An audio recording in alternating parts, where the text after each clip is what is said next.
वो कहते हैं ना कि अब पछताने से क्या फ़ायदा जब चिड़िया चुग गई खेत। तो यही कुछ हुआ है यहाँ पर सारिम और माहम के साथ। उनकी जल्दबाजी ने रूमी को कहीं का नहीं छोड़ा। अब वो इस बात पर दोनों बेहद पछता रहे हैं और निदामत का शिकार हैं कि उनको इस मामले को इस तरीके से हैंडल नहीं करना चाहिए था। उन्होंने रूमी को बहुत बड़ी मुश्किल में फंसा दिया है। उसके किरदार को दागदार तो किया ही किया है, दूसरी तरफ उसके बच्चे को भी उससे जुदा बनने का बाइस बन गए हैं। सारिम और माहम के अलावा अलीशा भी इस खेल में शामिल ही है तकरीबन। उसने भी ठग करके अपनी दोस्त को फ़ोन करके तमाम मालूमात फ़राहम कर दी और रूमी पर मुकम्मल इल्ज़ाम धर दिया, ये जाने बगैर कि रूमी बेकसूर है, वो कुछ नहीं जानती।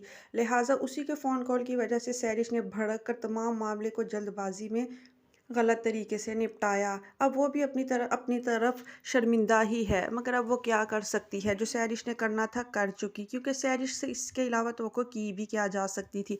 जितनी वो फितना अंगेज़ है, उसने यही सब कुछ करना था। अब माहम और सारिम सोच रहे हैं कि किस तरीके से रूमी को उसके बच्चे से मिलवाया जाए। जब यह बात सारिम की माँ को पता चलती है तो वो बहुत ज़्यादा सारिम को डांटती है और उसको कहती है अब तुम इस मामले से दूर रहो, मैं खुद इस मामले को देखूंगी। और वाकई वो एक नहायत जहाँदीदा समझदार और पढ़ी लिखी खातून है, लिहाजा वो माहम को लेकर रूमी के घर जाती हैं। रूमी की माँ उनको देखते ही गुस्से में आ जाती हैं और कहती हैं कि बनता तो नहीं है कि मैं आपको घर में बिठाऊं, मगर ये मेरा ज़र्फ़ है। जो कुछ आप लोगों ने मेरी बेटी के साथ किया है, आप लोगों को कोई दरवाजे पर दस्तक भी ना देने दे, मगर ये मैं ही हूँ जो आप लोगों की बात तसल्ली से सुन रही हूँ।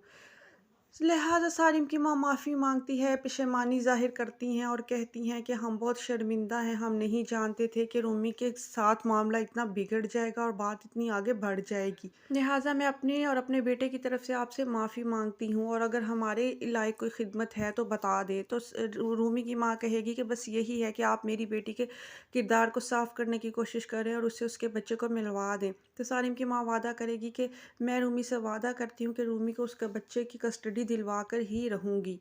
हम कोई अच्छा सा वकील करेंगे और रूमी को उसके बच्चे से मिलवा देंगे। तो रूमी को ये बात सुनकर थोड़ी-सी तसल्ली और ढारस होती है। वो कहती है मुझे कुछ नहीं चाहिए, मुझे इस बात की भी फ़िक्र नहीं है कि मेरे किरदार पर किसी ने क्या इल्ज़ामात लगाए। बस मुझे कोई मेरे बच्चे से मिलवा दे, मैं सब तकलीफ़ और दर्द भूल जाऊँगी।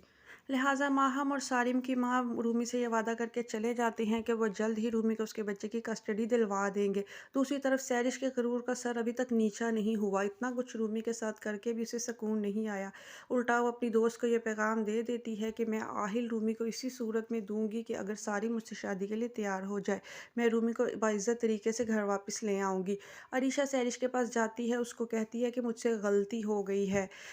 रूमी भाभी के इस मामले में कोई कसूर नहीं था, सारिम की मोहब्बत एक तरफ़ा थी। मैंने आधी बात सुन के तुम्हें फ़ोन कर दिया, ये सब मेरी गलती है। जो भी ज़्यादती रूमी भाभी के साथ हुई है, मैं भी उसमें कसूरवार हूँ। मगर सैरिश कहाँ किसी की बातों में आने वाली है। वो कहती है कि तुम रूमी की हमायत करने यहाँ आई हो तो यहाँ से चली जाओ।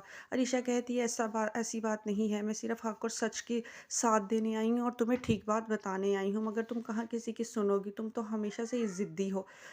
लिहाजा सैरिश कह देती है हाँ मैं ज़िद्दी हूँ और सारिम भी मेरी ज़िद बन चुका है, अब मैं उससे शादी करके दिखाऊंगी। भला ये कैसे मुमकिन है कि वो 2 टके की लड़की को सारिम पसंद करे और मुझे रिजेक्ट कर दे? ये नहीं हो सकता। बस तुम जाके सारिम से कह दो, अगर वो चाहता है कि रूमी की ज़िंदगी में इज़्ज़त वापस आए और उसको उसका बच्चा मिल जाए तो उसको मुझसे शादी करना होगी। जब ये पैगाम अरीशा सारिम और माहम के पास लेके जाती है तो सारिम तो हैरान ही रह जाता है कि सैरिश इस हद तक भी गिर सकती है कि वो किस तरह के बयानात दे रही है। लिहाजा अब सारिम जो है वो मुकम्मल कोई अच्छा वकील करके रूमी को उसका बच्चे की कस्टडी जो है वो दिलवा ही देगा। ज़ाहिर सी बात है सारिम के इतने असर रसूख हैं, ये काम करना उसके लिए मुश्किल नहीं होगा। जैसे ही आहिल रूमी के पास जाएगा तो तब कहीं जाकर सैरिश के गरूर का सर नीचा होगा। दूसरी तरफ सैरिश का बाप भी उसको कह देगा कि कहीं ये ना हो कि तुम रूमी की ज़िद में जो हरकतें करती फिर रही हो, तुम्हारे ऊपर जो पर्दे डले हुए हैं वो भी हट जाए। ये बात सुन के सारिश हैरान रह जाएगी कि बाबा जानी कौन से पर्दों की बात कर रहे हैं।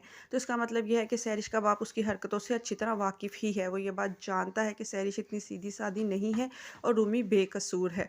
रूमी की के साथ ज़्यादती हुई है और यही बनता है कि उसका बच्चा उसको वापस कर दिया जाए। लिहाजा उसका बाप जो है वो रूमी पर एतबार कर लेगा। सैरिश की माँ उसकी बातों में आई हुई है और उसने एक माँ को उसके बच्चे से जुदा किया हुआ है, मगर आखिरकार रूमी को उसका बेटा मिल ही जाएगा, क्योंकि इतने छोटे बच्चे को कोई भी अदालत उसकी माँ से दूर नहीं करेगी। और सैरिश जो अपनी तरफ से बहुत ज़्यादा बड़ी साजिश और प्लान बनाकर बैठी हुई है, इसका सारा प्लान बेकार ही जाएगा और इसके हाथ कुछ भी नहीं आने वाला।